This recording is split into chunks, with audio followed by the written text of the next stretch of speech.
Hey guys, what's going on? Welcome back to Prospect Central 101. My name is Chris, and today we are once again joined by, Carson.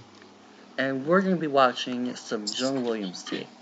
So, first off, you said that you've watched him a couple times already at least. Is there any major observations that we should be going and looking for that we need to be aware of? Well, Jonah was widely considered the top tackle prospect all year long, but now he's starting to slide a little bit. Some teams think he should move inside the guard because his arm length it only came in at 33 inches. Some people think 33 is the threshold, but most teams think 34 inches is the threshold. So there's a lot of advocates for guard. But I like him at tackle. I'd at least start him at left tackle and then maybe work him to right tackle. If they both fail, maybe move inside the guard. But yeah, his footwork is really good. He has really nice kick. He lacks some strength though, and sometimes his anchor he'll push back to the quarterback a lot. But his footwork's really clean. He's very technically sound. He does a nice job scoring up blocks, but his strength is lacking so far. He needs to improve on that. Okay. So there's a couple of things for you guys to look at going forward. I'm not necessarily the biggest offensive line guy, so this one's probably going to be mostly on you. Carson, I'm going to rely on you to kind of get through most of this stuff. But for the most part, his measurements are all confirmed at the combine. Offensive lineman was still technically yesterday by like an hour. So he is a third-year junior from Alabama. Obviously, Alabama offensive line history. Don't know how much all you guys factored that in. 6'4", 1.5 inches, 302 pounds, 10 and an 8-inch hands. Actually seems to be pretty on par with the average. And 33 and 5/8 inch arms. So, you already mentioned that the arm length here. Is there anything else that plays a factor for you that you have questions Uh, on in terms of measurables? no, his measurements were fine. It's just that I usually think of the arm length about 33. Like if you're above 33, I think you deserve, and you're good. Tackle film is good. I think you deserve a chance. But some people think 34, so that's where a lot of the questions are going to come through. Cool.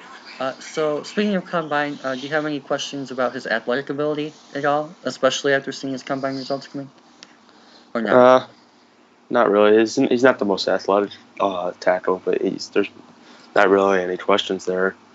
I don't quite remember his 40. I think it was pretty good though, at least for him. I don't It was 5'1", flat. 5'1". At least Yeah, unofficial. I forget what the official one was. yeah, I think that sounds right. That's not bad for him. That's 5'1's a good time. Cool. So with that, we know that this is actually studying Christian Wilkins tape. However, you said that this was actually there it is on the field, 2019 National Championship game. So we are going to be watching this, even though the arrow is going to be pointing toward Wilkins. We are going to be watching number 73, the left tackle for Alabama, being Jonah. So you ready to get started? Yeah, let's do it. Perfect. And I'm pretty sure he plays left tackle this whole game, right? So we won't have to be Yeah, looking all over for numbers. yeah, just left tackle. Okay. Also, for those of you guys curious, 99 is Cleveland Barrow. Who I have as a borderline top 5 talent. Very So good do player. I. Hot take, but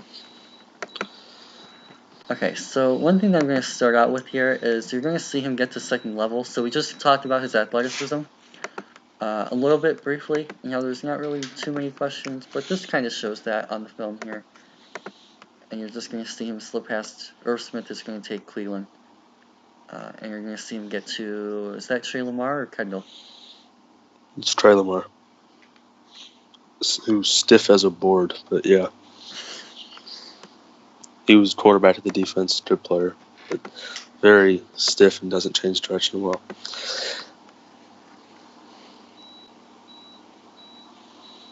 Also, sorry if you guys hear beeping in the background, especially you, Carson. You can probably hear it. That's my Yeah, grandma testing her insulin. She kind of needs to do that. See, nice footwork.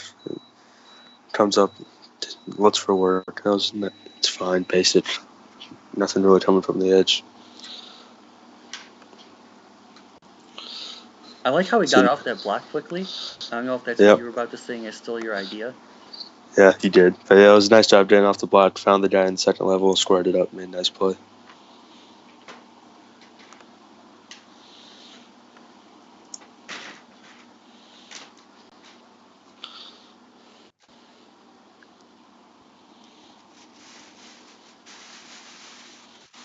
Okay, so I don't know how much this stuff matters, but do you pay attention to his base at all at the formation? Not really. I mean, just base doesn't matter too much for an offensive lineman. Some coaches want it a certain way, but like it really doesn't matter unless you're like really flat-footed. But like if you're comfortable in it, I don't really care.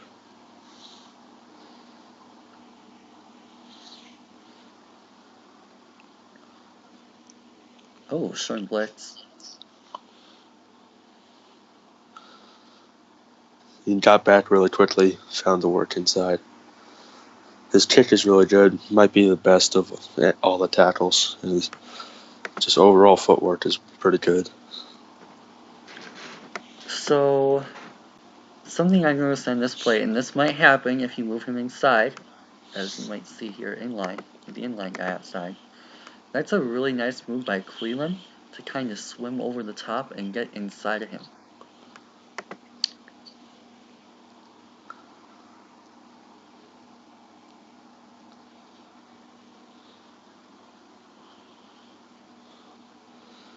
That was nice. Yeah, he moved laterally well. The footwork was a little bit of that's where a little bit of the strength and length concerns come in with me there. He gets pushed back a little bit and kind of gets popped at the point of attack, but he does a nice job keeping his feet moving. Yeah, once he gets anchored in, he kind of has that anchor there. It's just more so that it takes him a little while to get set.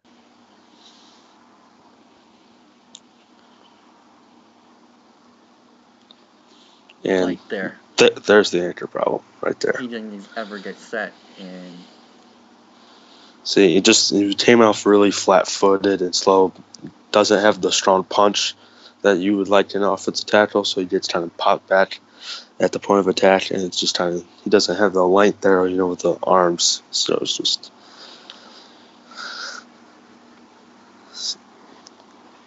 see there on that play, the lack of length and getting beaten back inside after overreaching. that was pretty decent for short yardage. He gets the second level pretty quickly. And most of the time does a really nice job of squaring up the blocks and staying under control. He's like one of the, well, him in 66, I guess, too. He won that.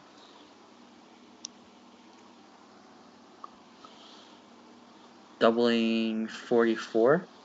Is that Xavier Niles Thomas? Pinckney. Oh. No, that's not Niles Pinckney. Xavier Thomas is number 3. Ah.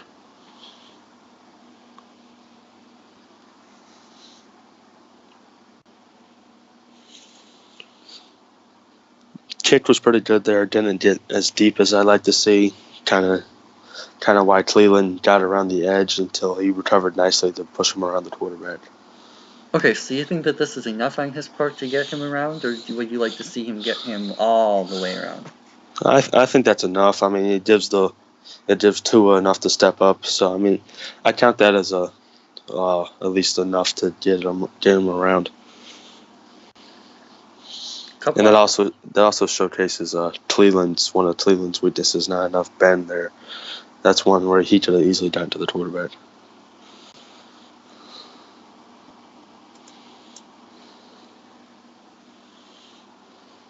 Oh.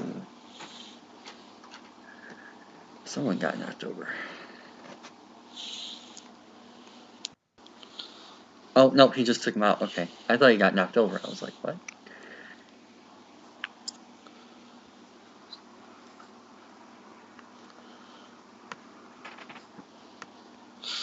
Pulls. He has pretty good athleticism. Yeah, it's actually real quick. Go back, especially for the guarders out there. Definitely going to be using guards in your pulls. Right here. He's lined up in a left guard position there actually, because it's an off balance line. The tight end's basically playing a left tackle.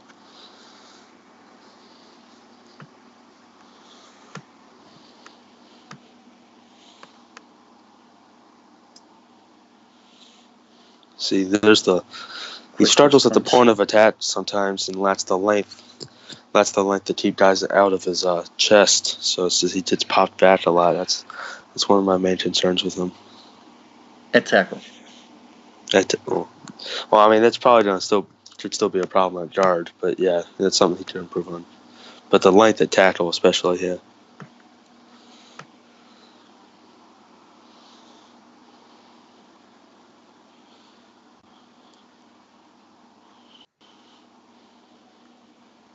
Nice job with getting off the block by Cleveland.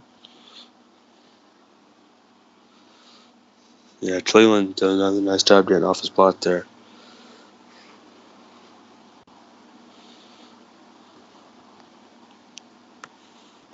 Tight end, so nice second level. Ends up giving up at the end a little too soon. He struggled to maintain blocks a little bit in this game. He's getting a little too far forward, head over his knees, and it's just kind of getting him off balance a little bit. Nice cut by, is that Jacobs?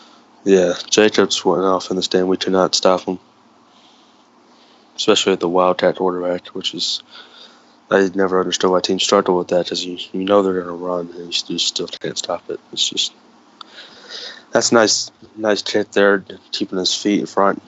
Nice job walling it off. By the way, I forgot to say this in the last video, but if you ever want me to rewind, I can do that.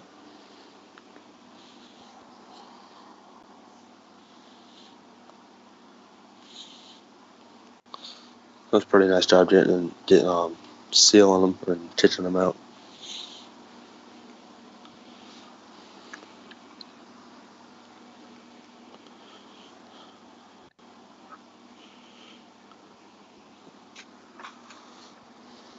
Didn't get moved. He got a nice job getting the gap over. Never really drove Hudgens there. Hudgens is one strong dude though. 35 reps at the bench, finished second, only behind Dexter Lawrence. But yeah, nice job reaching the gap over.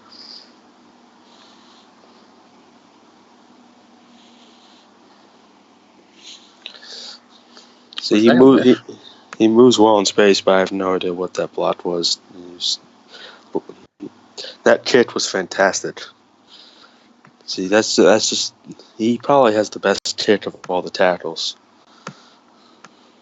Okay, so he got so much depth with that kick. So how much stock do you put in this blitz on him? I'll slow it down again.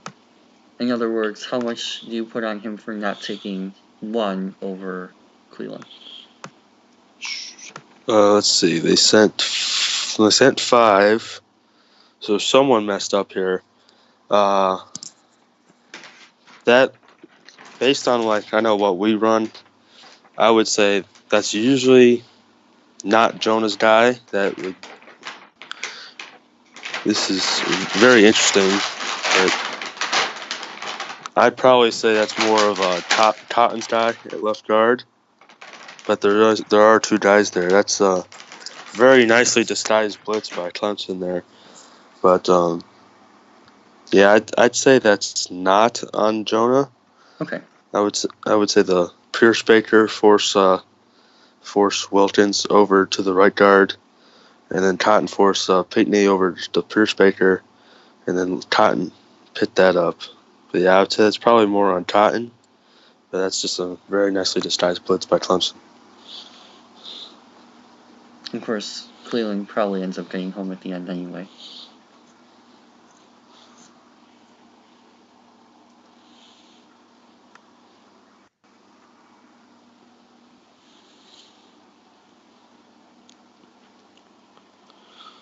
It was good recovery back to the inside to force him back out.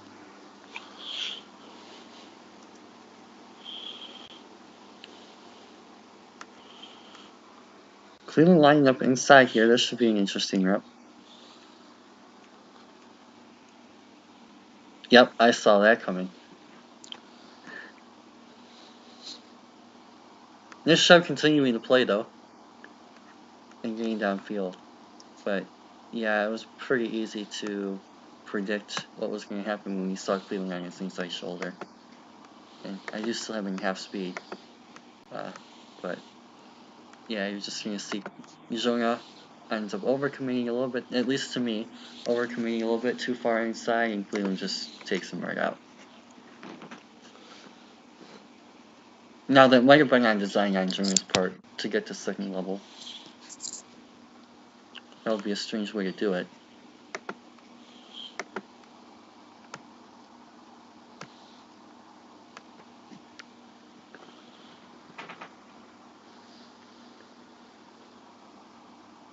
Did you see that hesitation step? Yeah. Does that bother you? Yeah, a little bit. I mean, I'd like to see less of a. Yeah, I'd like to see him gain more ground with less steps. But yeah, but overall, his footwork is probably the best of the class. So that doesn't happen very often. But like right here, like he almost takes like a step back, and that's how he ends up winning the edge, because he almost steps toward like the line of scrimmage, and that's what allows Cleveland to get the edge. I don't know, just something weird. Nice double. And oh, you got it really quick.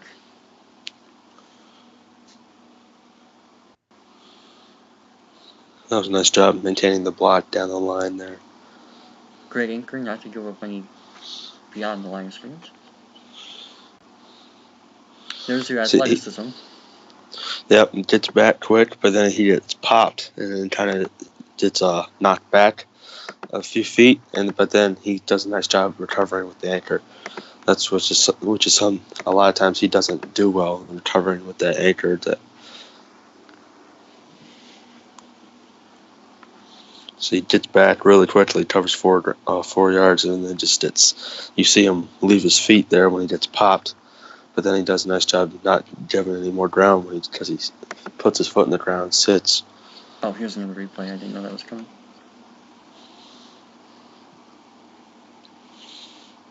So he leaves his feet. Yeah. Right there, leaves his feet too. Yeah, he gets popped, and then he does a nice job there, just sit back down. And then he still gets beat around the edge. See, that's my main concerns with Jonah. He's just the point of attack and the strength and the anchoring is just stuff he can work on.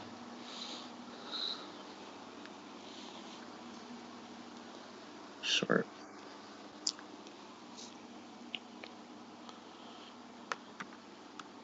Okay, just a minor thing, and maybe this is, again, maybe a little bit too harsh, because I'm not really the best at O-line, I'll admit that up top. But do you think that he's a little bit too patient here on a 4th and 1 run play? Yeah, I mean, I don't like him stopping his feet there. I'd rather, especially with it being an inside run, I'd rather him just trust it and go and beat him inside instead of stopping, and then he gets beat inside. If that ball's going left at B gap, he's done. Like right here, it almost looks to me like he's trying to pass protect or something. Like he doesn't, like you see all these other guys are attacking at the LOS, and he's just kind of sitting there. And then he makes contact, and it's like, well, it's a 4th and 1 run play, and the national championship down by, what, 2 scores? Quick Yep. math? Oh, here's an even better look.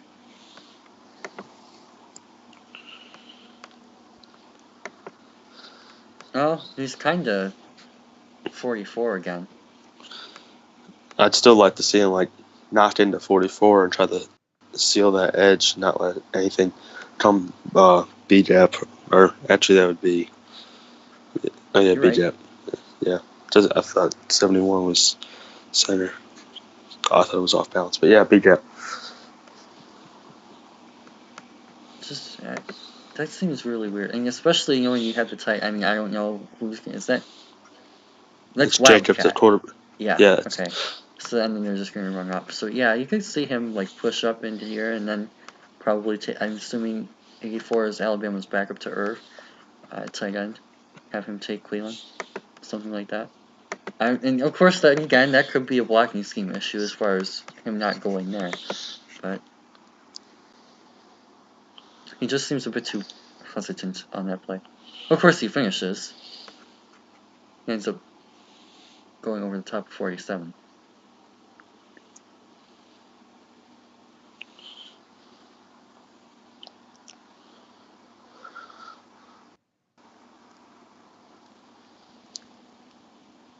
Nice recovery. got nice footwork. See here, Ooh.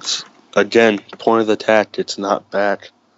It's just the length of the arms. He allows defenders into his chest. He doesn't make contact first, and then his lack of strength always gets him knocked back. This time he does a pretty decent job of recovering, but he still is getting walked back a little bit. So yeah, and one thing that I'm actually going to point out as well, you're focusing on that negative aspect of the play. I actually kind of noticed it originally at first, the positive aspect of this play, and watch how quick he gets out here. Off the snap, boom. He's already out and in position. So this isn't one of those issues where it's like, well, he's necessarily off balance or he didn't get out quick enough, so he lost the leverage or anything like that. That's just pure straight up anchor. And Yeah, he's in see a here. pretty decent position. Yeah, there's the classic footwork. He's got nice footwork. I mean, that's not an issue with him. Here's where the really lack of length comes into play at tackle, which is this type of play is what these people that think he should move the guard are going to point to about, like the lack of length, allowing guys into his chest that gets him knocked back. It's those type of plays. And honestly, nice bull rush by Cleveland too. Yeah, Cleveland has a nice bull rush. I really don't understand the hate with Cleveland, but It's all about the bend. All of it. If he hit bold prediction, if he has a big day tomorrow, we're recording this for those of you guys who don't know. This is going into Sunday morning. It's like 11 o'clock Saturday night. If he has a bold prediction, or I mean, I have a bold prediction. If he does well tomorrow, Sunday, during drills, top 10 block. well, I don't know if that's really necessarily bold, but like. I mean, Because I considering think, some people have him like fourth round because he's not athletic.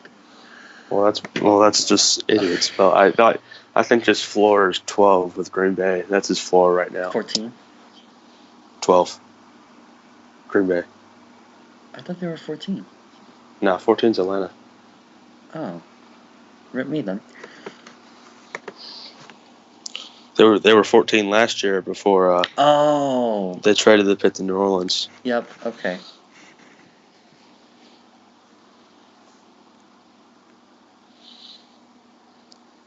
That was pretty nice rep on his part. Yeah, nice footwork. Got deep with his kick.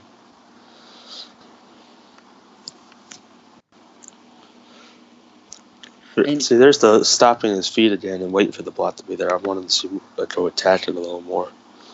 on the other hand, it does kind of work out for him here, unlike some of the other reps.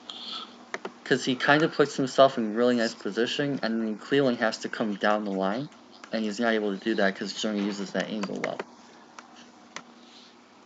And he almost kind of like forces him, I don't want to say out because he's not driving him, but. Oh, man. Nasty swim move from Cleveland. That's another thing he does really well. But that was a nice kick from Jonah. Just got a little too. He lunged for him, got his head over his knees, and just kind of got off balance. Opened up the swim move for Cleveland. So, one thing here about the play is I want to just focus real quick. Second level block here.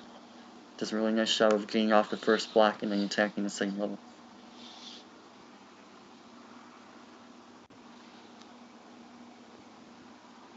Keeps his guy in front of him.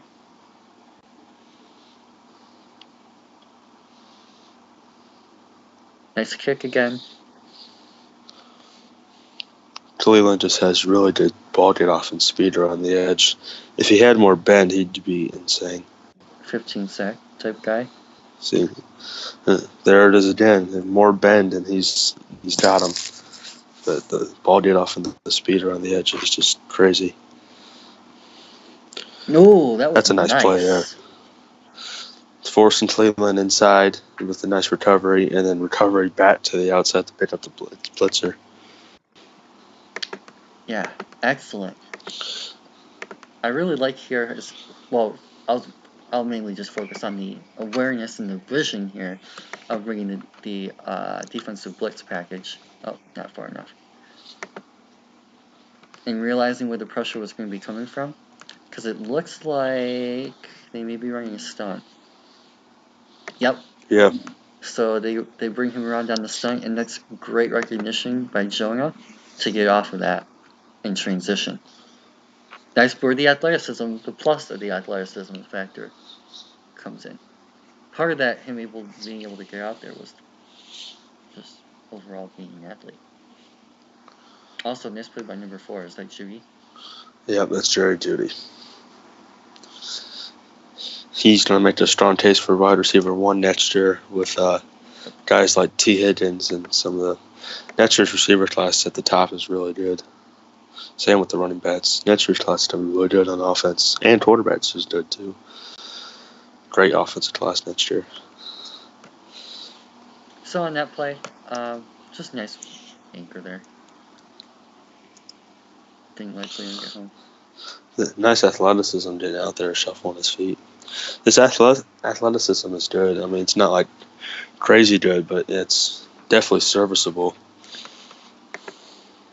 Okay. Again, might not seem like the biggest deal here, but I do want to at least go back and rewatch and see if I was right on this. This looks like a really nice awareness play on Jonah's part against a disguise blitz. But I want to kind of see, because it looks like, at least at the snap point, that he's going to be taking the open end here. But, like, look at this weird package from Venables. What is this? This is like a... You got 2 threes, an end, and a stand-up. That's interesting. And, like, wow. That's a... Yeah. Yeah, Venables throws some weird things out there. That's why he's the best defense coordinator in the country, though. And then they run Cleveland inside, so Jonah originally expecting to take Cleveland, I'm guessing, doesn't end up getting Cleveland. He gets the defensive back. That's the linebacker. Oh, linebacker. It's Kendall Joseph. That's Kendall Joseph, okay. That was your sleeper last year until I told you returned like a week before the draft. Yep. You like him this year? Have you got to him yet? Not yet. I don't know how often you've been keeping up with my stuff, but I've been really grinding receivers. So I'm more looking at offensive playmakers at the moment and defensive linemen. Because unfortunately, even though I don't care much for him, Christian Jones has actually kind of finished the year strong. Oh, I hate seeing that. But yeah, so linebacker isn't really as big on my watch list. In fact, I haven't even done a Devin Bush video yet. So that kind of tells you where I'm at. Yeah, I got Kendall at like a 66, I think. So it's like... That's not bad. Okay. Any concerns there? Actually, they're going to show a replay. Yeah, I mean, he did his job here. I mean, pretty much. It's this run looks like it's designed to run in between him and Cotton. It looks like... Yeah, that's where it looks like it's designed sort of, and the hole opens, but... Okay, that wasn't so much on him. That was... whoever 70 is, he got beat. Wilkins beat him across his face and blew that thing up. Yep, okay. Glad we went over that. Oh, okay, 4th and goal. I may as well watch this one so much. Well, this was just a terrible play call. I don't know what they were thinking here. What? Why is he out? What the?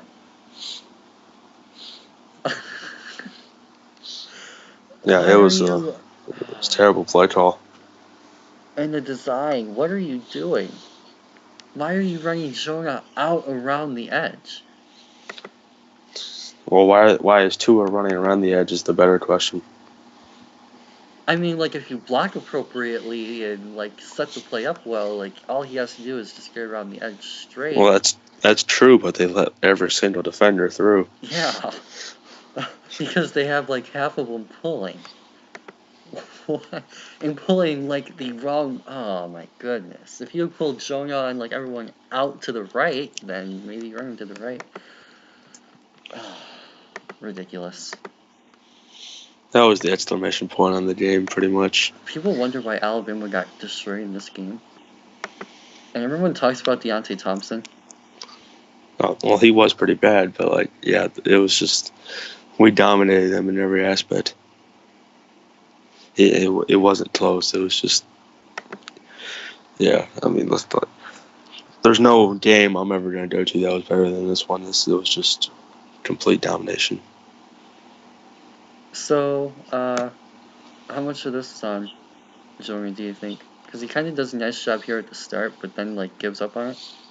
He did kind of stop his feet there. Like, I mean, he did a nice job getting out there. And, I mean, O-line can only block so long, and I know as an O-lineman, at certain points, based on how long it's been and where you're at, you think you've won the rep already and the ball is gone, so you kind of stop your feet.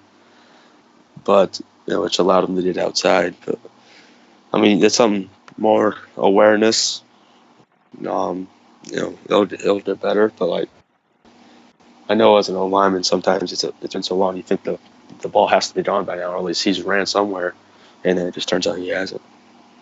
So, speaking of running somewhere, how much of Tua's play style do you think factors into how Jonah looks in certain situations on tape? For example, like Tua running around, Jonah maybe not necessarily as prepared for blocking for a running quarterback. Do you think that, like, that kind of situation, like, oh, well, maybe Tua was, like, running out or whatever, that would hurt him? Well, I mean, I don't think he's really thinking that or anything. I know, just like, as offensive lineman, it's your job to just seal the pocket. I mean, it doesn't matter if you're a running quarterback or not, because if you seal the pocket, every quarterback becomes a throwing quarterback because he's not going to run because he'll be open somewhere. But, and I mean, as an offensive lineman, if you're blocking somebody and the quarterback runs outside your block, I mean, there's nothing you can do. I mean, You just hope the quarterback outruns it because you can't prepare for it. I mean, you can't, like, say, I'm going to block this guy for in case he runs out, because if you do that, then you're going to beat inside and he's going to have to run out because you got beat. So, I mean, it's not something you really prepare for or think about. It's just something that doesn't happen or kind of happens. So, building off of that point, do you necessarily think that him being with a pocket type quarterback at the NFL level, say he goes to, I don't know, the Jags and they sign Nick Foles or something like that, that maybe that would help him being around more of a pocket passer? Or do you think it wouldn't really have an impact because Tua is still a quarterback as much as Foles or Manning? Yeah, it doesn't really have an impact to me. It just basically, it doesn't really matter. Like, when you're blocking, especially pass blocking, it doesn't really matter. It's just that a quarterback is a quarterback, so it's just like your job is to protect him and to give him time to throw. And the only time it's different is if it's like a quarterback draw or something. You block to let him throw, not run outside the pocket. So, overall thoughts on that game, just in general, the Clemson tape?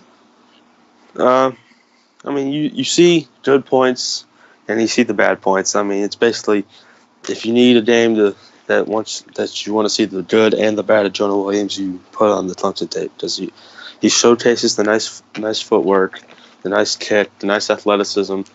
He's pretty good in space. He squares up lots well, but it's just the lack of length and the strength, and he struggles at the point of the attack where he gets knocked back all the time, and it leads to struggling with anchoring. Gets walked back towards the quarterback. It's just, I mean, that game really, especially going against Cleveland, really highlighted his weaknesses.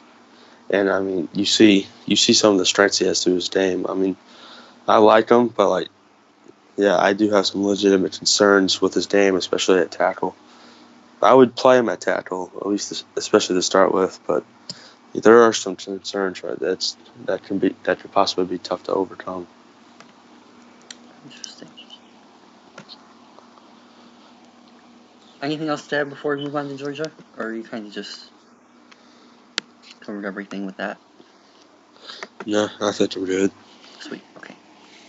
So this was the SEC championship game. When it loads. Okay. Also, offensive line versus Georgia. So I'm assuming he stays at left tackle for this entire. Yeah, left tackle.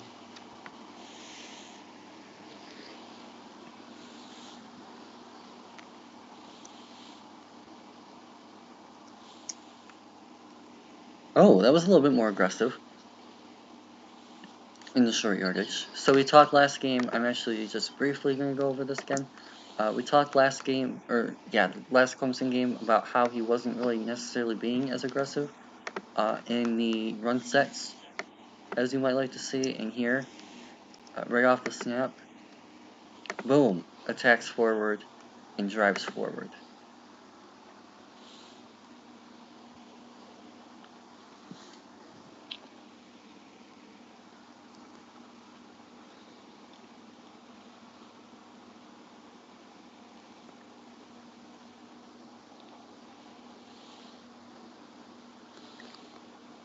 He moves well. I mean, he's pretty athletic. That's one of his strengths. It's a great kick there. It's just he covers a lot of depth, and like I said, he has the best kick in this tackle class. He's able to get consistently about 5 yards back, which resets the line of scrimmage really well. Makes it tough for the defensive line to work a move.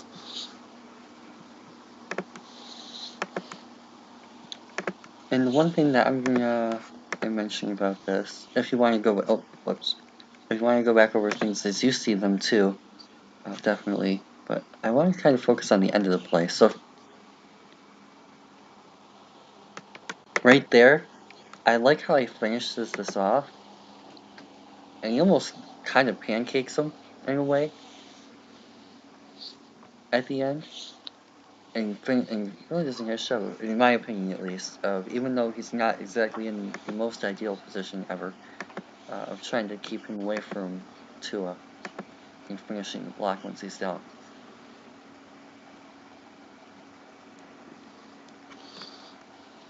Nice job staying in front of him, working his feet side to side.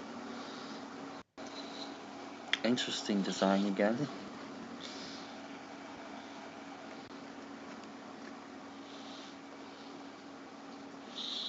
Nice hand fighting. I like the active hand use. Oh my god, how do you drop that? But as I was saying, I really like the active hands. I don't know if that's really something you will watch for.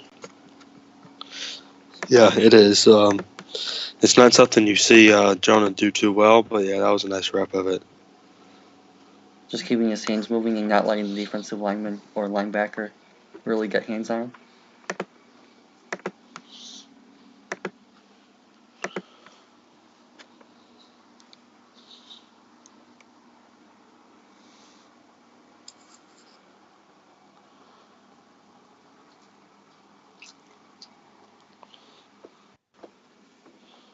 Very nice. That's a nice job. Moving side to side, being able to stay in front.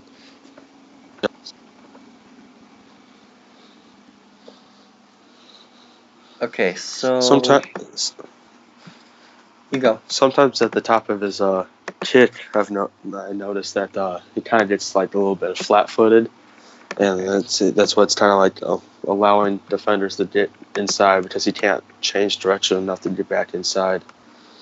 Like here's kind of like when this guy comes in late, he's kind of like on his heels, and it's kind of just he can't get back in front and move his hips. So is that a footwork issue? Yeah, I guess you could count it as footwork. It's just like the kick is really good, but like once he like sets, maybe be more on his toes and be ready to change directions because he's kind of like, as you see, like right now, his left foot's on the ground, his right foot's like backpedaling in the air. That's not a good position to be in. He's kind of like off balance. He's not able to change directions quick and flip his hips. So how much of this play do you think is mental? Do you think it is all physical, or do you think that part of that was maybe not recognizing where the defender was coming from? Well, I mean, that's more just physical and not being ready to change because that is supposed to be the left guard's guy, and the left guard gets beat around and just keeps. Yeah, I guess it looks like both of these guys, he's expecting to take the edge here and one of these guys to come around. And it's almost like he misdiagnoses it and gets caught off guard mentally.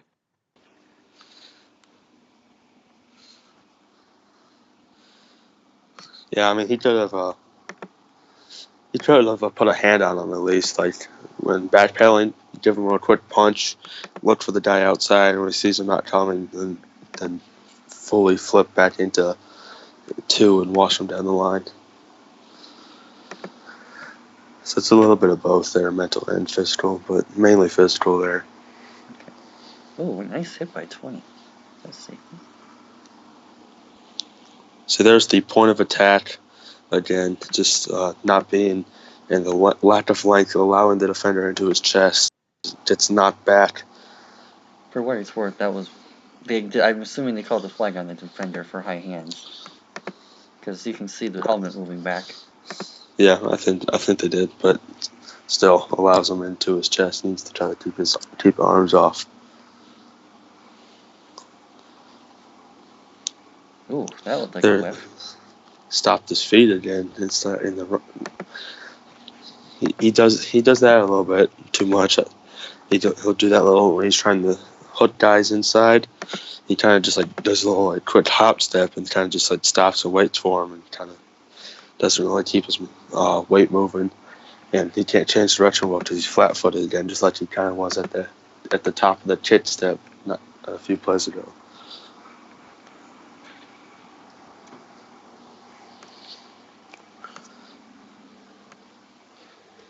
Yeah, here we go. And the other thing too, I don't know if you noticed this, but do you see like almost like a false step inside? Or a false move? Yeah, I don't really like the movement there because he's not really taking steps. He's kind of more like hopping.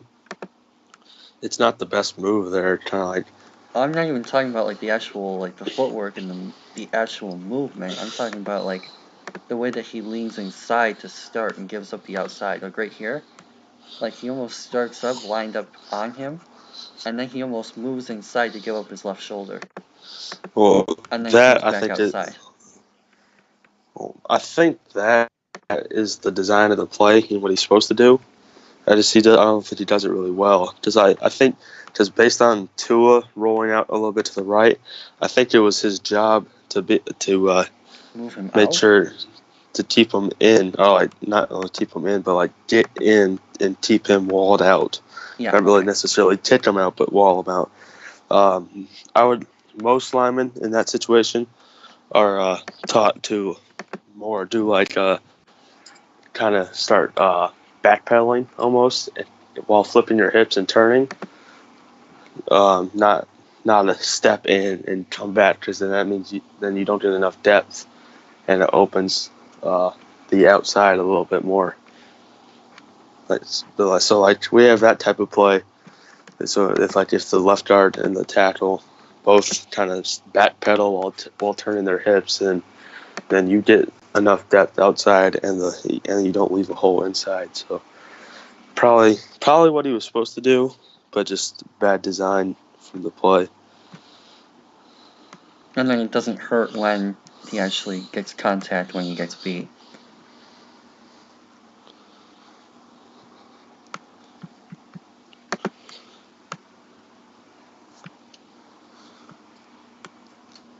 Second level block. Nice first punch. Yeah, drove him really well. Finish, too. Put him in the ground. He does a nice job staying under control in space, getting his feet under him.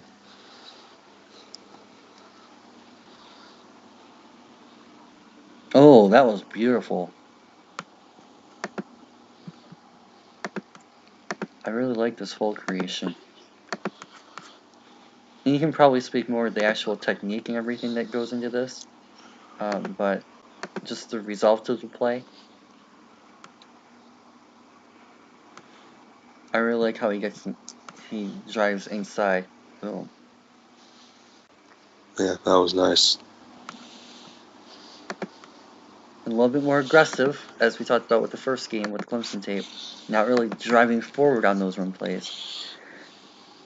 This game he's doing a little bit better job in that department.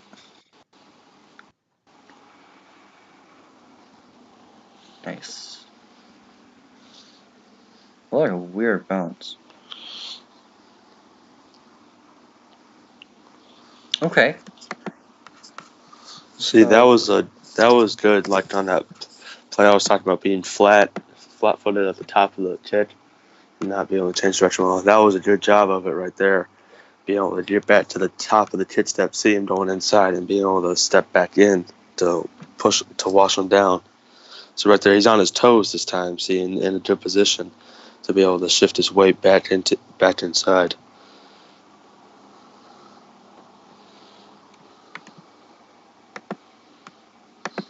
of course, he ends up almost getting sacked because of the play. Oh, what a terrible decision by Tua.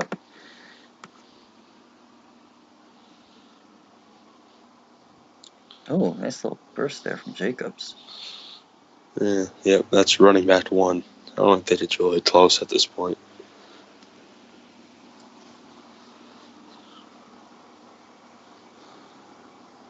You upset that he didn't get hands there? Or does that not really matter? The play's going away from him. I mean, I'd like to see him be able to beat him inside there and kind of wall him, but it doesn't really have a huge impact on the play with the play going away from him.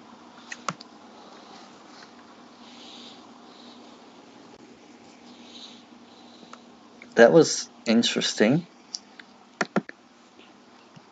So on one hand, I kind of like that he was able to drive him down the line here, but on another hand, he's almost kind of pushing him into Damian Harris. Yeah, he needs to try to win that rip inside. At that point, that's if you're RB inside, you're supposed to drive him, wash him down the line, but he actually helps the defender. That's one he has to win inside and can't be beaten B-depth.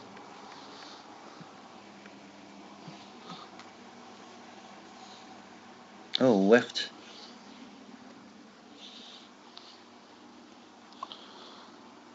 Huh? Not really on him.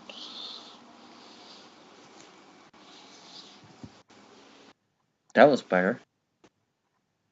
On Jonah's part, at least. And yeah, I'll go back and see this one too, so we can kind of compare it to the last one.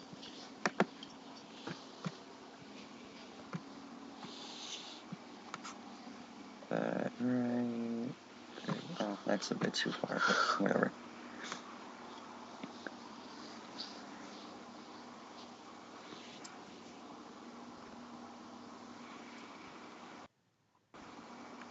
Right here, nice body positioning, at least again to me. I really like his body positioning and the way that he utilizes this angle on the play. And right here, just even though not even though, with the run going to this right side, I think you call it long off. That's what you keep.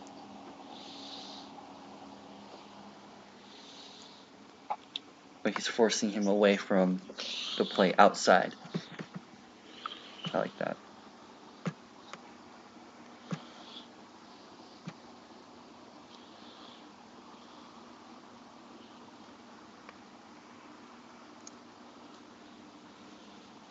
Oh, nice. I like that.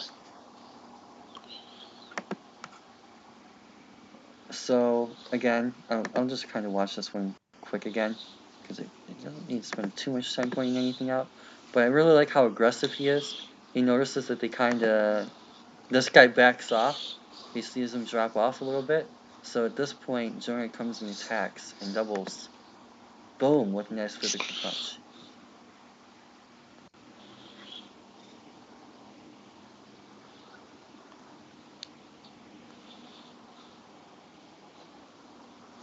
Nice job That of was transitioning. that was that was a nice job. Washed him down the line outside, and then found to work back inside at the second level. So that was a much better job at the point of attack there, not allowing the guy into his chest and being able to get hands on him first.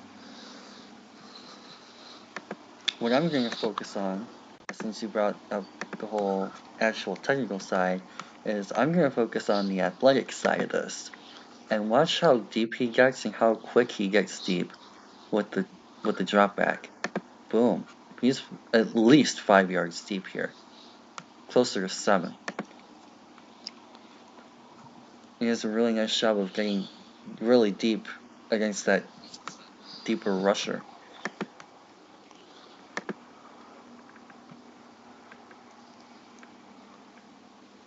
Another nice transition block.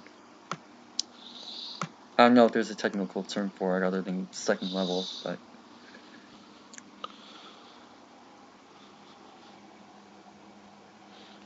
same thing. Nice job of getting deep. He did spat quick. That's always has the best depth of the kick of the class. But again, allowed the guy into his chest and kind of got punched back. That's the strength and the biggest strength and biggest weakness there, and combined in one. So here's something else to consider. Unfortunately, you don't really get to see that at least halfway through the table with this Georgia defensive edge guy. But how much does that leave you susceptible to a counter against an NFL defender? For example, if he matches up against like a J.J. Watt or something like that, who can kind of get around the edge and then swing him back inside. I mean, does that kind of getting deep almost backfire in some ways? Getting deep is going to open up a lot of inside moves. So that's where he's going to get that a lot probably in his rookie year. He's going to try to get back deep quick and try to avoid the speed. And that's going to open up the inside lane, and that's where where he's going to need to work on being more on his toes and be able to get back inside and flip his hips inside to change direction and make a strong punch like he did on that play a few plays ago compared to the one earlier in the game where he was flat-footed and couldn't change direction. That's something he needs to work on, and then that's going to show up a lot, I think, in his rookie year. Being overcompensating with the kick and being beat inside. Guys like Vaughn, especially with his, he always has a nice job with the little outside in move, and that's why you saw a lot of struggles with Cleveland in the championship game. He does a great job. He's a great speed guy, but then he also does a nice job working off his speed, getting outside and swimming back in. And that's one of Cleveland's best moves, and that's why you saw Jonah struggle a lot with it. Interesting.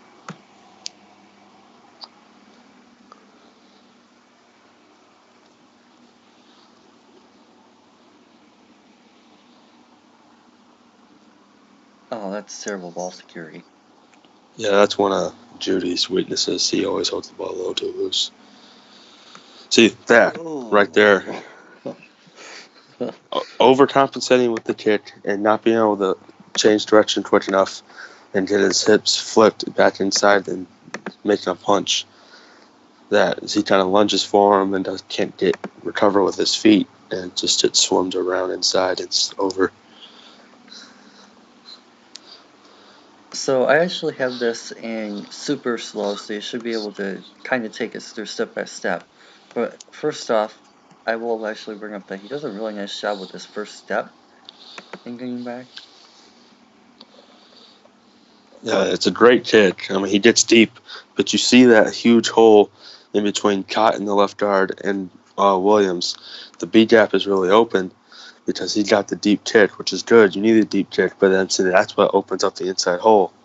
So then when he plants his foot in the ground right here and makes the move inside, Jonah his front foot is flat, and he kind of can't really get back inside.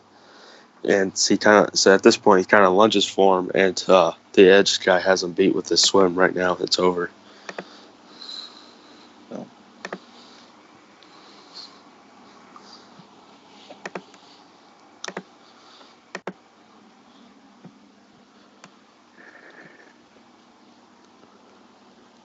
And he got a flag. I don't know who it was on. It's 1st and 10, so it's probably something defensive. Nice recovery, at least. Yeah, that was good recovery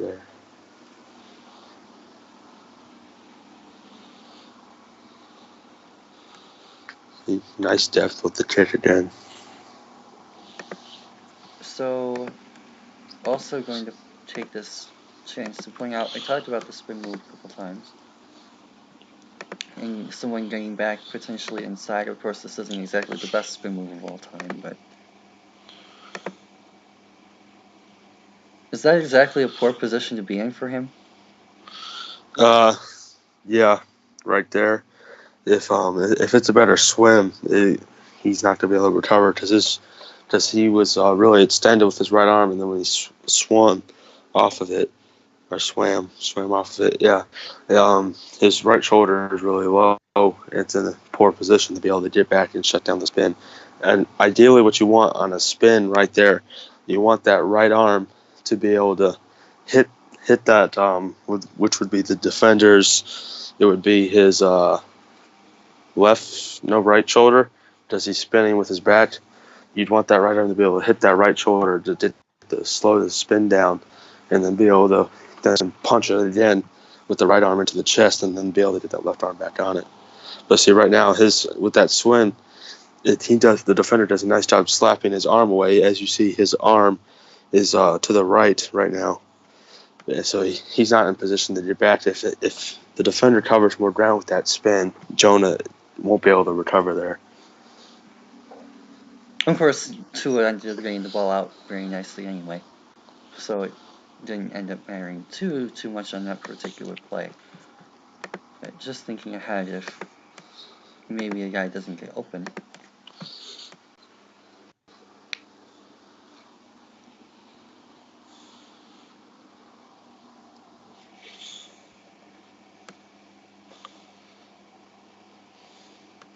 Oh my gosh. Kind of lunged for him a little bit after he does a nice job with his feet, being able to stay with him, and then he kind of stops his feet, kind of lunges, and allows him to lose around the edge.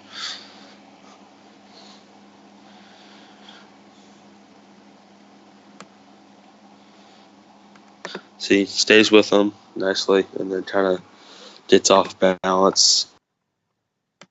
He's on his toes, at least. Stops his feet moving, and then he's at least not flat-footed, but he doesn't keep side shuffling. He kind of starts to try to sit and lunge for him, and that's how he loses.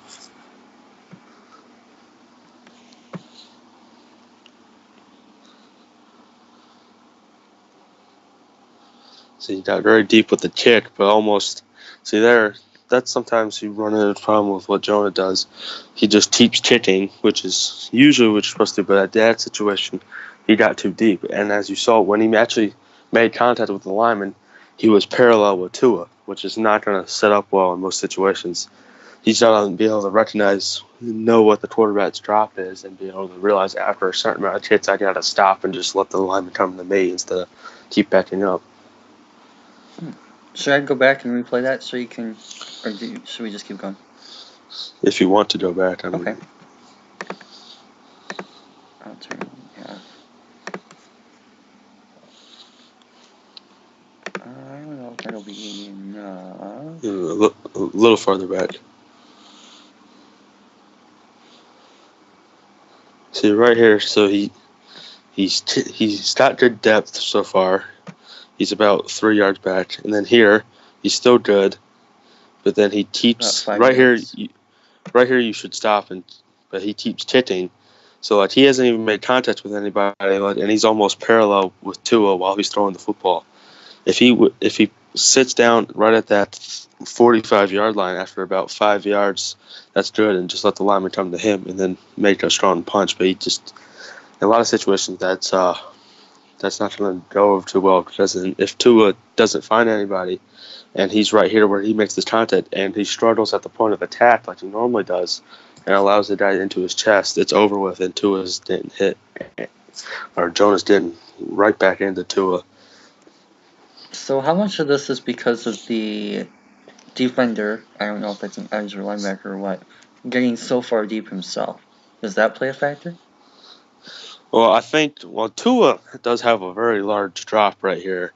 That's about 8 yards. 8 yards. So that's a deep drop, and I mean, you as a lineman, you need to make sure you get deep enough. I would stop it at 5, but the defender here does a pretty nice job of just reading the lineman and sees he's going back. I mean, the defender does a nice job here because he's going back, and then right here it's pretty easy. And then he doesn't. Right here, this is where you go bull rush for a defensive lineman because you have basically no other option and hope you win the bull rush, because if he just keeps backpedaling, you just run to him and find where the quarterback is and then run and just try to, as you have about 8 yards of full speed running while the tackle is backpedaling. So most of the time you're going to be able to win with a bull rush there. So I think this is just Jonah making a mistake, and then the defender reads off of Jonah. If Tua doesn't have a guy open, I think this probably turns into a sack, especially with 15 coming around the edge here.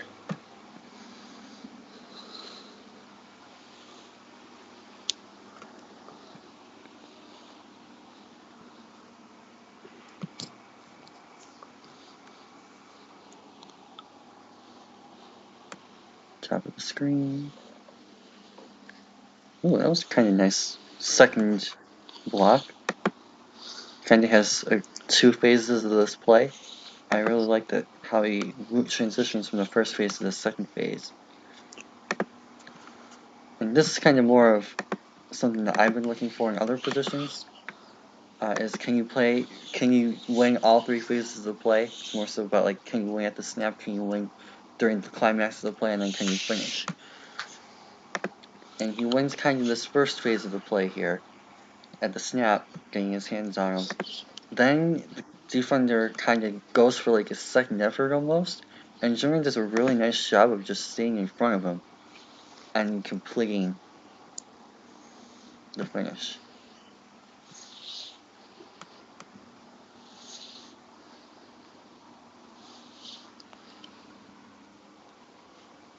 So there you go, there's your thing. Yeah, he did a nice job there, being able to change the direction, get back inside, and shut down, wash him down the line. So how concerned with you, or how concerned are you with the depth of the drop here and leaving this inside exposed? Because it looks like he sees that big hole, as we've talked about a couple times, sees that gap between him and left guard and kind of tries to get through there. The depth of the drop is fine. It's just with the defensive tackle trying to go a gap, the double team gets more condensed inside, more towards the middle of the line, which opens up the hole more. But if that defensive tackle tries to go B gap, and the double team there is more outside, then the defender wouldn't be able to go B gap, and and then that depth the depth would be fine, and would be able to shut down the edge. So the depth is fine. It's just unfortunate with the double team being so condensed in the middle that it opens up that hole. But he does a nice job being able to get back inside. Of course, he finishes him out and takes him across. So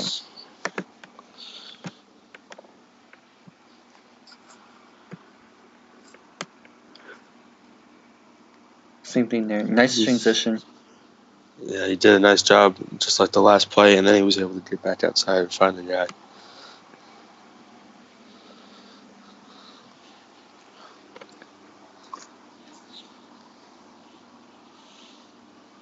Again, nice transition on the stunt.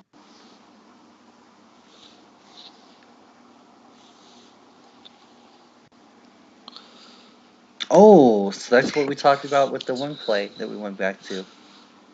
Yep. So here's where his anchor struggles in the length and not being able to beat guys to their chest. He always has trouble with allowing guys into his chest and not being able to recover with it because he gets punched back. And this is the play that leads to Tua's injury. He gets pushed all the way back, all the way into the quarterback, and steps on his ankle, and then which leads to him having to have surgery and missing the rest of the game. So the one thing that we just talked about too is you talked about how the one time he was like kicking out or whatever, and he almost got a little bit too deep, and it allowed the defender that 15 almost got the sack. Yeah. And how like it left him open, exposed to a bull. And it almost looks like Tua doesn't find that open guy. And it's that same kind of situation on Jonah's part, where Tua is not able to find that guy, so it leaves him open to that bull rush. Yeah, and that's kind of what gets him in trouble here. You see, when contact is made, he's only a yard away from Tua. And since he was kicking bat so far in the end, it wasn't an off ball guy, it was an end. That end comes up on him very quickly. And he doesn't really have time, because as he's still kicking, he doesn't really have time to sit. And then the lack of the length, again, this lack of the length shows up a lot. He's not able to get his hands on him before the defender gets hands into his chest, and at this point he's done right now because he's flat-footed, and the defender has a guy in his chest, and he just pushed all the way back. And then right here, especially, I mean, your leverage is gone. That's Jonathan Ledbetter. He's in this class, I think, technically. Yeah, he is. He had a decent Senior Bowl week. Okay, well, then that happened. I just switched to the ball, too.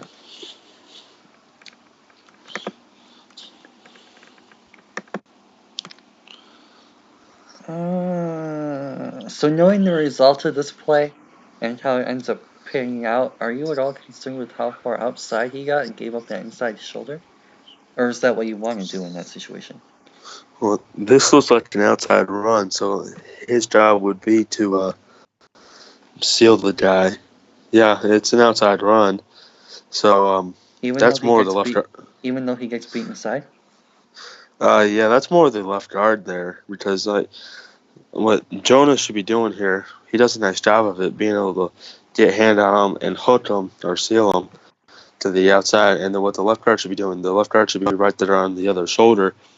And as soon as that left guard gets there, he should, on the other shoulder, Jonah should be able to go up and off that guy up to the second level and find a linebacker.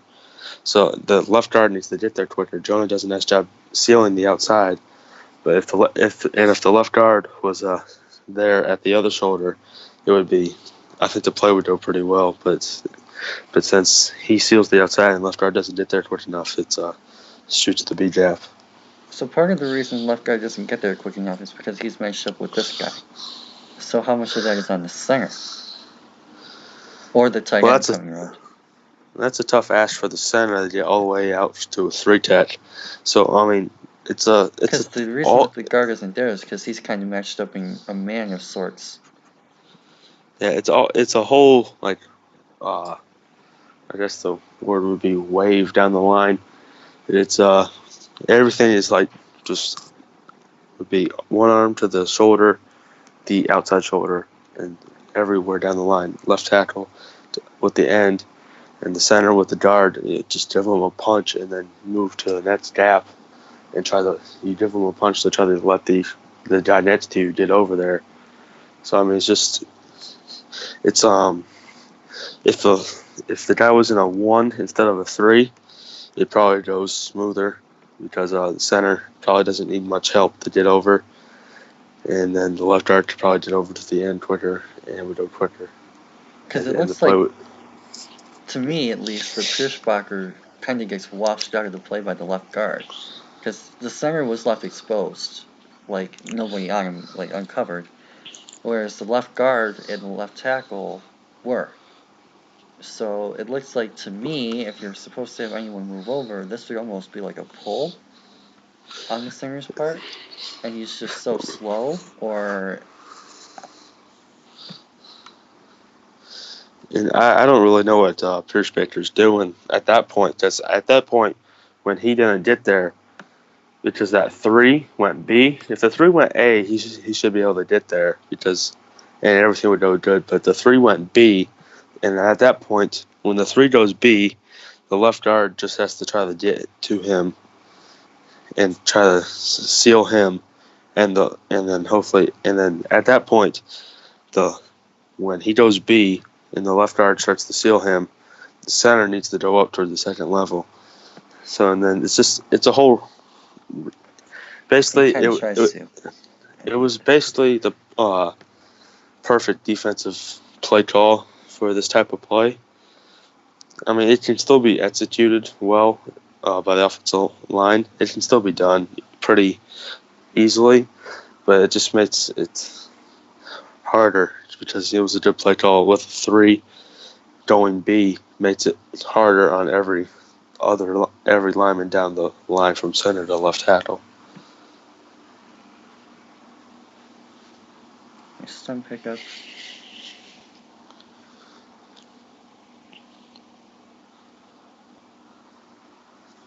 Kind of be at the very end of the play.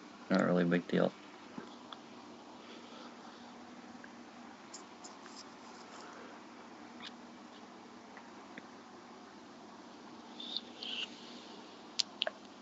Why 18? Why is that 18 DeAndre Baker? Yeah.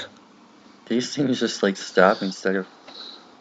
Yeah, I don't know why. I think he might have thought Hurts was going to throw and he was going to try to bat the ball down, but he should have just kept going.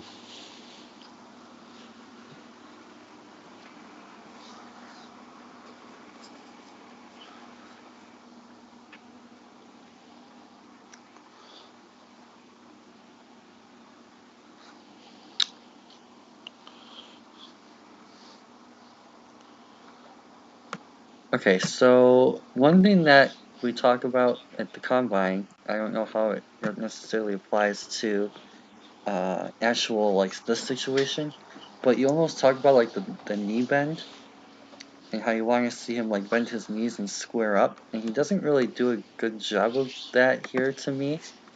Like he's almost kind of caught. I think you like talked about him lunging forward. Yeah, And it he doesn't kind end of. up bothering or distracting the play, but just a really odd position for him to be in. Yeah, he kind of stops his feet and kind of lunges for him there. And that right foot is completely on the ground and left foot completely in the air. He ends up shuffling and getting over, which helps with the recovery, and of course Hurts is rolling out and blah blah blah, but it just looked very awkward.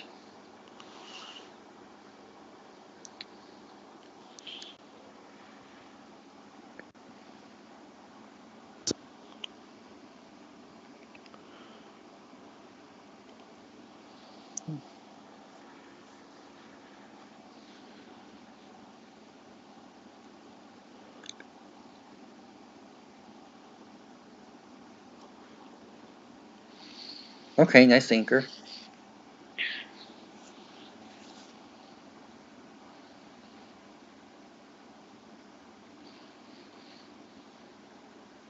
Like how he didn't give up too much ground there, beyond like the actual kick.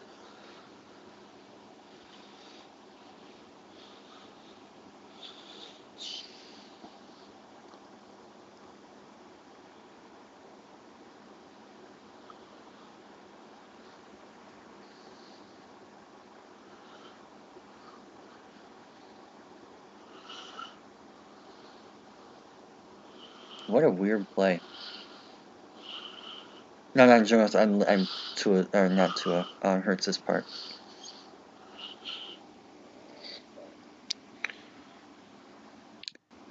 Nice drive, open the hole.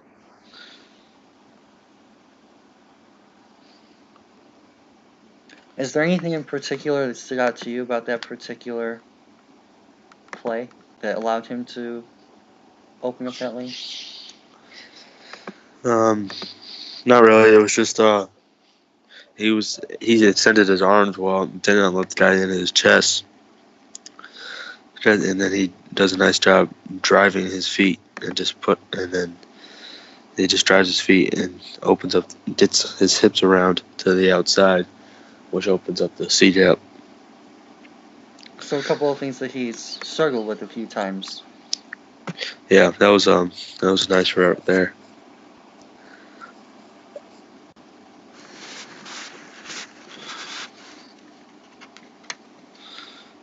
That wasn't Jonah. At least I don't think it was. This is Jonah. See, there again, every time at the point of the attack, he always gets pushed back a little bit because he lets guys into his chest. How easy is that going to be for an offensive line coach at the pro level to correct, do you think? That's not really completely teachable. I mean, there's ways to like kind of make it easier, but with the lack of length, it's kind of hard to keep guys out of your chest. There's not much you can do about it. Ooh.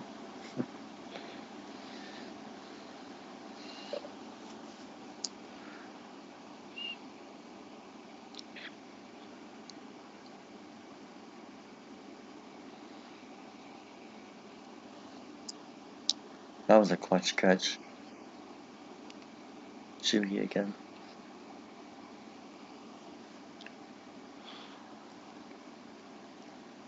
That was a very odd blocking design. I don't know exactly what was supposed to happen, but I feel like they kind of just did the right thing poorly, or I mean, did the way that the play was designed was kind of poor because everyone's moving to the right, but then they run it left, or at least further inside than. Yeah, Damien tries to cut this back in with the free defender. Partially because Jonah lost the inside leverage.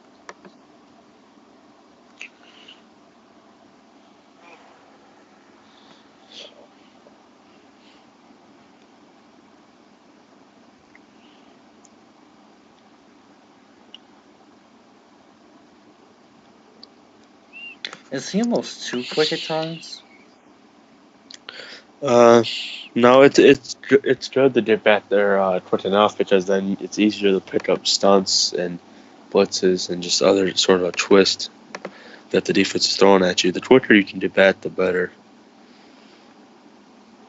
It almost looks. I mean, on this particular play, it's like so perfect. You know what? The comparison I have for this is extremely feral. I almost kind of feel like Cleveland gets off so quick that they're going to overcall offsides on him. I feel like Jonah is the opposite of that. It's almost like they're going to want to call false starts on him because he gets back so quickly. And like right there, like he's already a yard farther back, and these guys have barely even gotten out of their stance.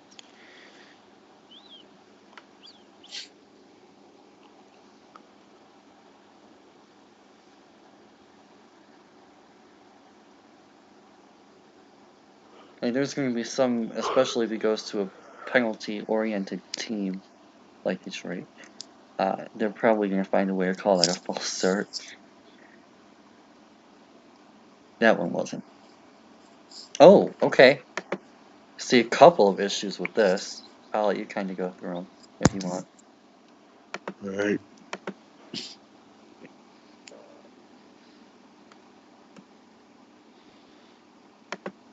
So here, kind of like he's off balance first, and then okay. he lets the guy into his chest, and then so his tit wasn't as deep as normal, but then he kind of again the lack of length. He reaches for him instead of titting, which gets him off balance, and then he gets the guy into his chest, and after that he gets really off balance and just continues to get driven back. And the other thing we've talked about a few times is the feet. Yeah, he's flat-footed. Completely flat. And then, yeah, at that point, just way off and Yep, ground. defensively pancaked. Waffled. Is that actually a thing, or did you just make that up? No, that's actually a thing. Oh, okay. Yeah, when the offense hits the ground, it's waffled.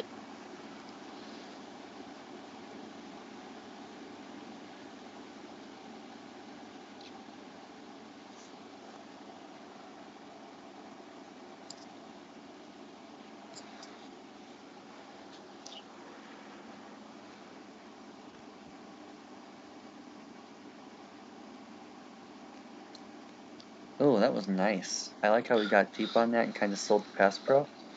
Yeah.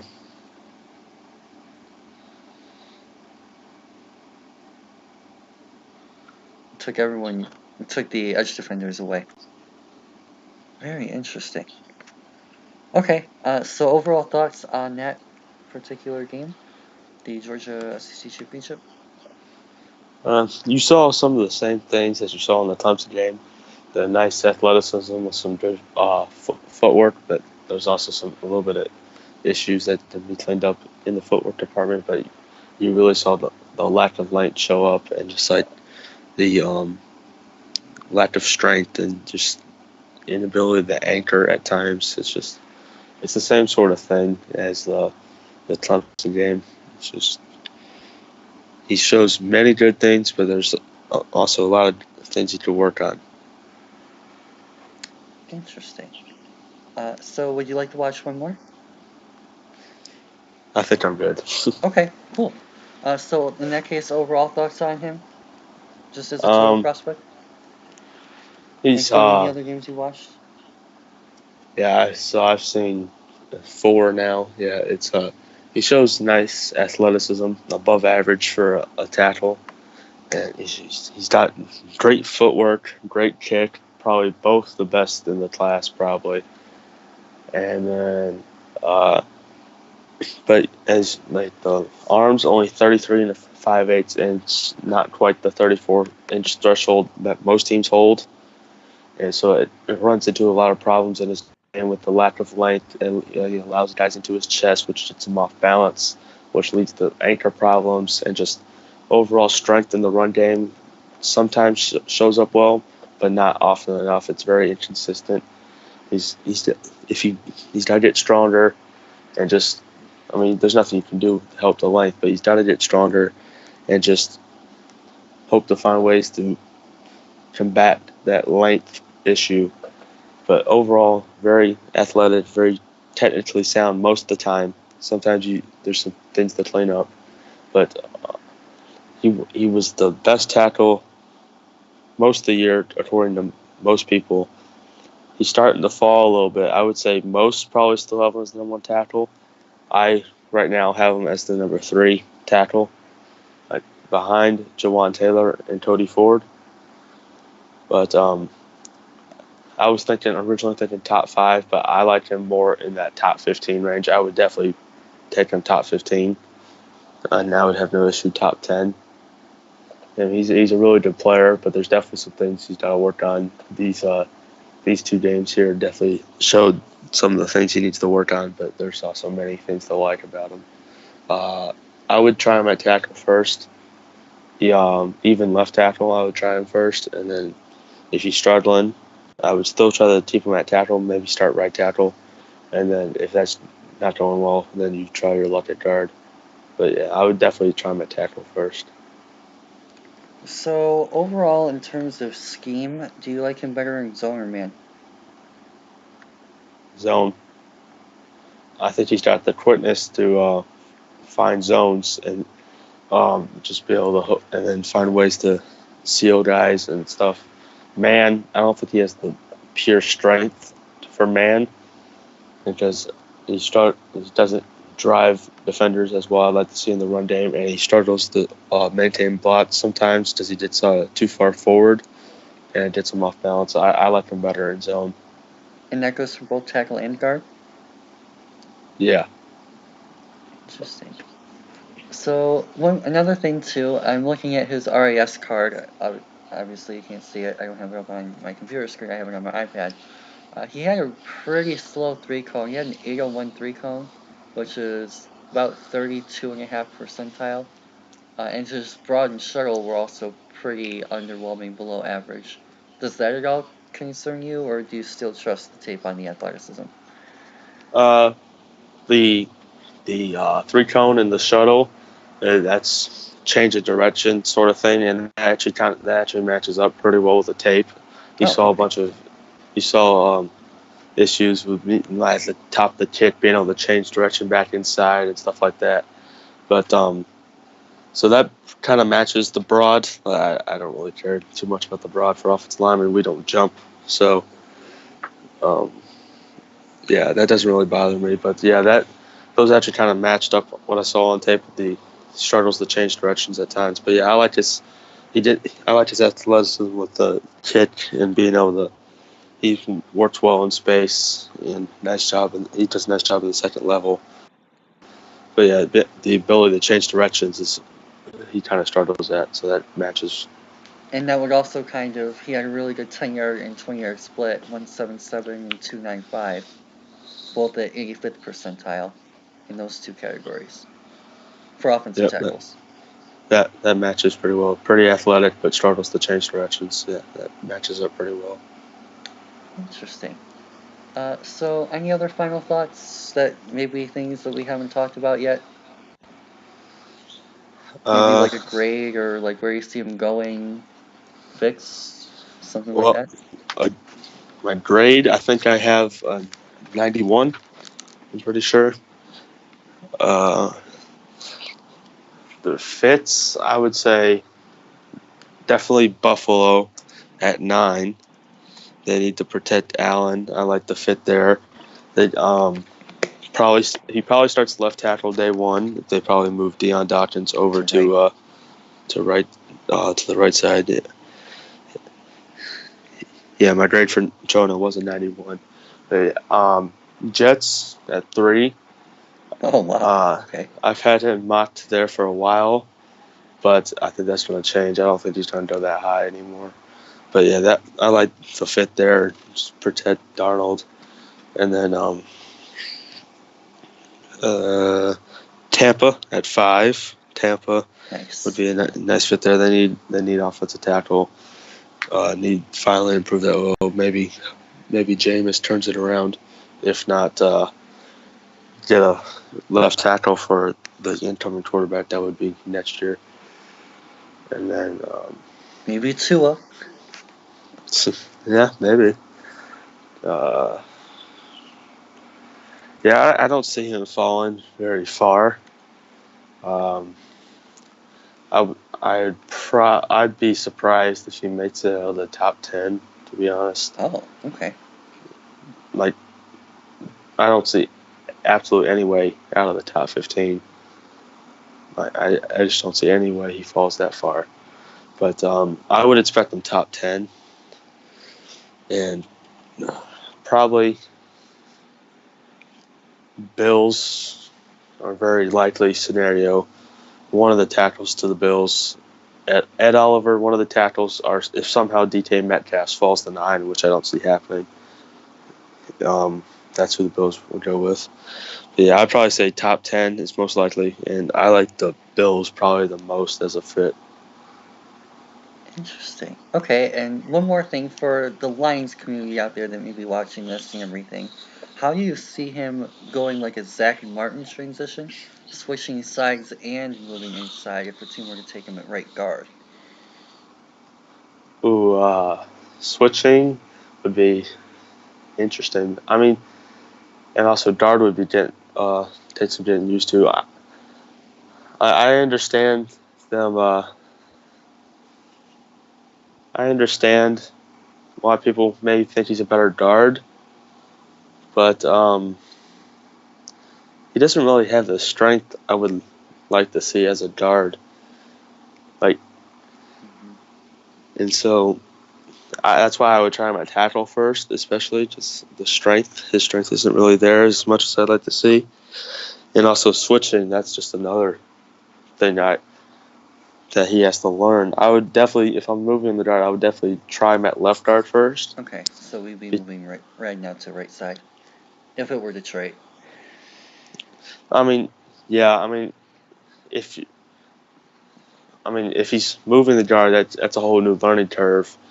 So you could just go for one full-on huge learning curve by switching and going for it, or you could ease him into it by just moving him inside. Because it is, especially if you've played one side for a very long time, which Jonah Williams obviously has at left. It's really weird as an offensive lineman to switch, because it takes a whole new getting used to. Because I know my first 2 years I played only left side. Center is obviously center. If you can do it, but and I heard some people like him at center too. But if you play center, that's obviously, it does take some getting used to. But center is center. There's no feet and stuff. But I played strictly left side for my first 2 years, and then last year I played basically fully right side. It definitely takes some getting used to, but I played all 5 spots last year, and it's kind of weird switching from one side to the other. I don't know how to really explain it other than imagine throwing right hand for your whole life, and then all of a sudden for a day you gotta do everything strictly left-handed. That's basically how it is. It's a really weird transition at first. Interesting. All right. So any other final thoughts or anything you want to add before we finish this one up? Yeah, I think some teams are gonna overthink Jonah. He's still a really good player. There's definitely things he has to work on. He's not that guy that he was once originally thought of, like that big franchise cornerstone left tackle, top tier prospect, top 5 guy. But it would be foolish for any team to let him slide anywhere outside the top 15. He's still a really good player, a really solid player that has potential to be your left tackle, a really solid one for many years. So, definitely top 15 player. There's no way he should get top 15. If he falls I'm really hoping he somehow falls to 23 for Houston, but I know it's not happening. But yeah, straight up. Yeah, we have 2 seconds, but we only have 6 pits anyways, or 7 pits, ew. 7. But yeah, Still. No 4 because the Demaryius Thomas trade. Mm-hmm. But we have so many holes. I don't feel comfortable trading up because we basically need a whole new secondary because I don't know. Yeah, the corner group was absolute garbage. So we're gonna need two offensive tackles, 2 corners, and then probably an interior defensive lineman, a receiver, running back, maybe a backup quarterback. We have some depth spots to fill, but yeah, we need at least 2 offensive tackles and at least 2 corners in this draft, and then we have a few depth spots. So we need all the picks we can get. There's rumors we're shopping Kevin Johnson. I would take a 7th for him and be very happy with it. But maybe a team is stupid enough to cough up a 4 or 5. In that case, I'd be really happy. So we'll see. That's also another corner, so that'd be one less corner. But he just sucks, so I don't really care. So you actually mentioned real quick before we finish that he was once thought of as a franchise cornerstone piece. Is that fact that his tape was better on 2017 and 16, or is that just perception being changed by more tape? I think it would be perception being changed for more tape. Okay, fair enough. Well, thank you guys for joining us with this one. Thank you, Carson, for coming on and doing this. As I mentioned a few times, I'm not exactly a wild guy, so having you here was a big help. But yeah, hope you guys learned a thing or two, hopefully more, from this particular episode. Don't forget to subscribe, follow us on Twitter at ProCentral101. Check out, of course, as I mentioned in the other video we just did, which was short-term memory loss. TJ Hawkins. Yes, TJ video. Mark Jarvis has database here. definitely give him some respect, as well as Kent with the RAS and athletic stuff at Combine.